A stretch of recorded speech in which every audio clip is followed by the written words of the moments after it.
Open the PSDK interface of the drone. Install in alignment with the hole position. Tighten the screws on both sides.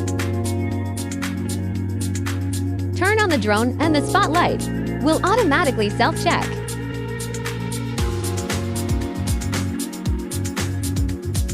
It will automatically connect to the remote controller upon installation.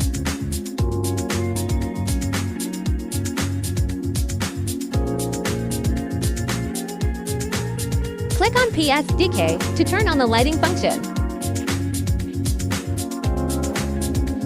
The brightness can be freely adjusted.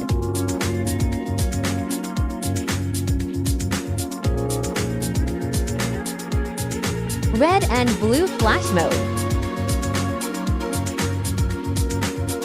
Red flash mode.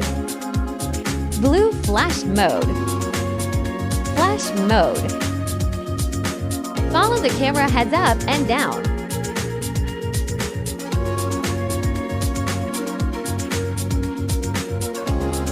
The effective illumination distance reaches 150 meters.